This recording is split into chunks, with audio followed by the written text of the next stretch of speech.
Hey you guys, okay, so I'm Ashley. For those of you that don't know me, you're gonna see a little monkey running around everywhere. Come here.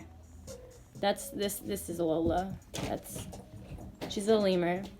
But we had decided that I was going to do my first video on my sobriety.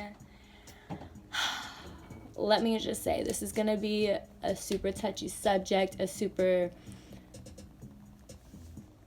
how do I even put it? There's not really gonna be an order. Like, I've told my story all of 2 times. Like, it's a very, very weird thing to do. And I'm new to this whole YouTube thing, and so, just letting y'all know now. So it started out with, I'm Ashley. I'm a grateful recovering junkie. I've been sober since March 16th of 2017. It's been a ride. Let's just say that it has been something else. I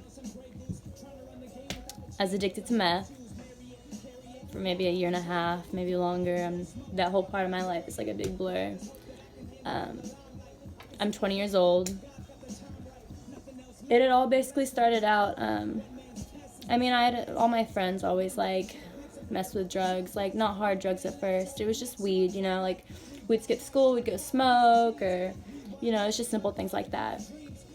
So 420 came around my freshman year. As all of y'all know, that's National Marijuana Day, So I went to this party in Galveston with people that were a lot older than me, but my mom let me go. And I'd gotten really high and really drunk and just super crossfaded that night. And I'd gotten raped that night. And at first I didn't. It was a dream to me. Like, I'm blacking in and out. I was in the shower. It happened in the shower. I don't remember it. Like, I didn't remember it. And, like, I remembered parts of it, but I thought it was a dream. Like, I thought I was so fucked up that I was having a dream. And my friend that was with me, not my friend anymore, but the girl that was with me, I'd asked, like, hey, this, that, and the other happened. Like, did it? She's like, no, it didn't. Well, finally, I found out, like, it did. We went to try to press charges. CPS came up to my high school, asked if I want to press charges. I said yes. Nothing else got carried on with it. It sucks to say that that's an everyday thing now, but like I've literally maybe met a handful of girls that have not been sexually assaulted in some kind of way. Like, it's disgusting nowadays. Like, the world is just, there's nothing else to say about that. But from there, like, it was hitting kind of hard, so I started doing more drugs. And I was still smoking. I was just smoking more. I knew people that were older than me that can give me alcohol, and they would give me alcohol, and I'd just drink it in my room at home. My mom had no idea. I told her that I got raped, but it wasn't until like later on down the line. I'd gotten pregnant from that rape. I had a miscarriage. It sucked. I didn't tell my mom that I got pregnant. I don't even know if I've told her since then. I know my grandma knew. So sorry, Mom, if you see this. Surprise. But, yeah, it hit pretty hard. So I started, once the miscarriage happened, I started drinking and smoking more, and I started going out to parties and stuff that, like, with people that were older than me to deal with the fact that I got raped, even though that's probably not the smartest way to deal with it. But anyway, fast forward to my sophomore year. I transferred schools from Pearland to Angleton for my sophomore year. I was new out of school. I'd take any friends that I had that I could get. And I guess I just attracted the druggies. Like, that's just what happened. So sophomore year, I'm hanging out with, like, the druggies or whatever. I slowly start getting into a little bit deeper drugs, like somas, just painkillers, smoking fake. I did heroin. I didn't even know I did heroin. Like, I didn't know what it was. it was just a mess.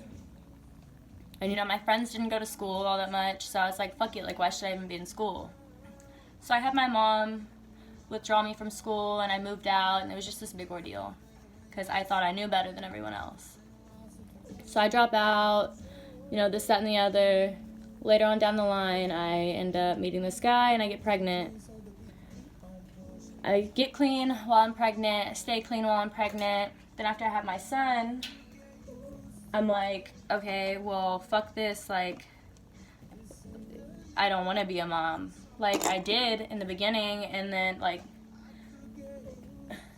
being a young mom is literally one of the hardest things ever. It's a really difficult thing. So shout out to all the young moms. I never wanted to go back to school while I was pregnant. You know, I never planned on going back to school. After I had him, I was holding him, I was like, I need to go back to school. So I went to Pace and Pearland, and I had 8 classes at school, I had 8 online classes, and I had to keep a job for co-op for extra credit so I could graduate on time. Raising a newborn and doing all that at the same time was and is probably the hardest thing I ever did in my life. It was so stressful. During my senior year, I was dating this girl, and she just caused so many problems in my life that I didn't see were problems. And I didn't want to deal with it anymore. So I tried to overdose. And clearly it didn't work, because here I am today. But I almost didn't graduate because of that, because I took Adderall and ibuprofen thinking that would kill me. I took like my whole bottle, and I was prescribed 60 pills. I took 58 pills of Adderall and half a bottle of ibuprofen.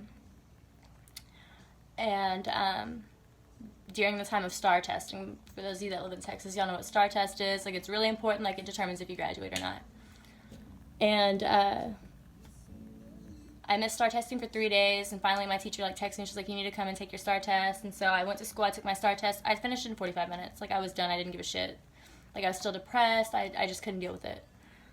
So I finished my STAR test, left, came back home, and ended up graduating, you know, this, that, and the other. Fast forward, after I graduated, like, I decided I didn't want to be a mom. I didn't want to do it. Like, all my friends didn't have kids. Now they do, so. But at the time, all my friends didn't have kids. And so I wanted to be like them. I wanted to go out with them. I wanted to go have fun. I wanted to be a teenager. And so I left my kid with my mom, and I moved out, which is one of the things I regret the most in my life. Like, my kid is my world, and I just left him like that.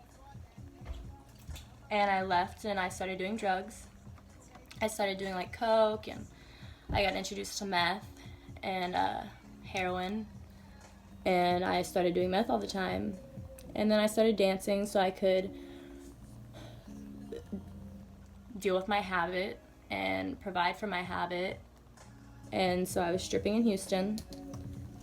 And as an addict, you don't ever admit you have a problem. Like, you always tell yourself, oh, I can control it. Oh, I can handle it. Like, I can stop if I want to stop. Like, it's not that serious, but it is. Like, you can't control it. You can't stop it. Like, you're always going to want it. You need help. So I'm dancing and everything, and then I meet this girl, and I get recruited to have a pimp. And I just moved out of the house that I was staying in, so I was like I had nowhere to go. Like, I lived in my car and everything, and then I moved in with this girl, and we got into it, so I moved out, and I was like, I have nowhere to go. So, of course, I accepted it. So I had a pimp, and stayed on drugs, stayed high all the time. The shit I would do in the strip club just for money for drugs was horrifying. Like, that, I can't believe now that I let that kind of stuff happen. Like, drugs are something else.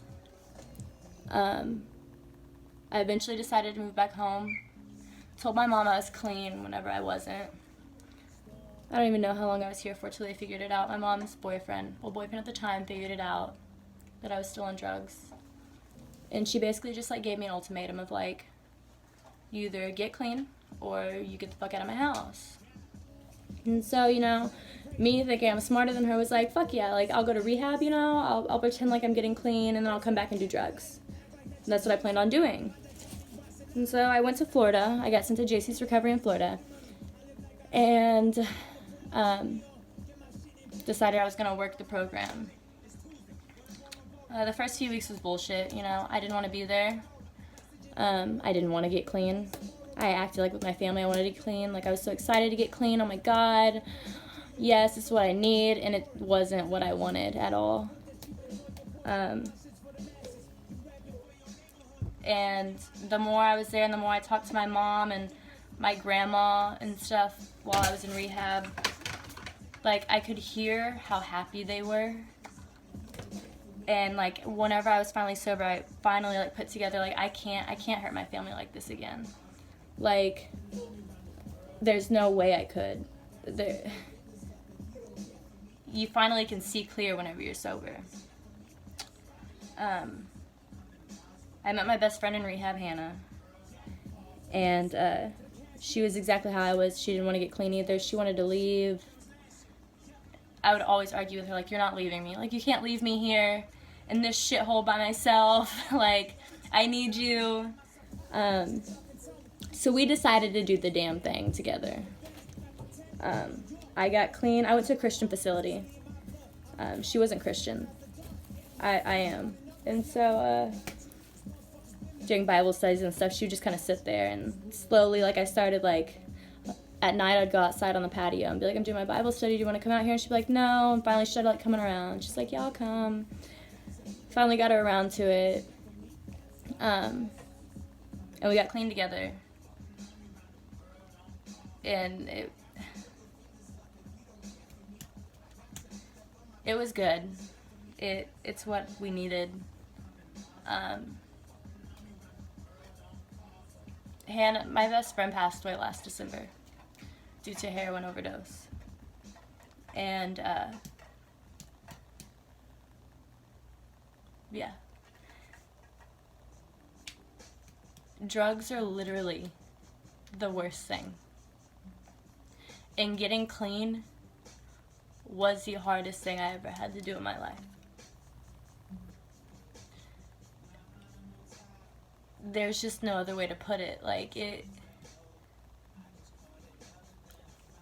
you lose yourself so fast, and you can't, a lot of people don't survive coming out of it. I'm blessed that I could get out of it, but I miss my best friend.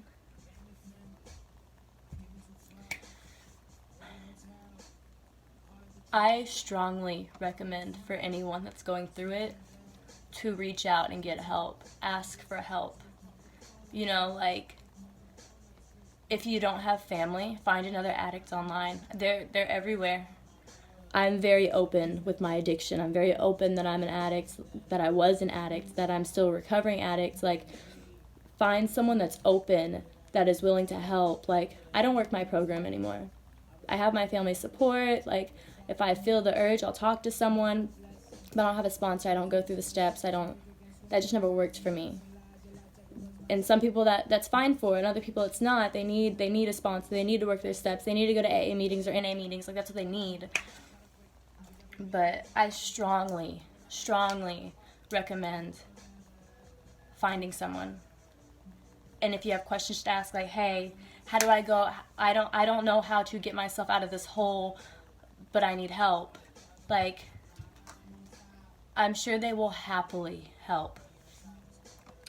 But addiction is bad. It is horrible. And just, yeah. That's about all I have to say about that. That's all I can talk about that.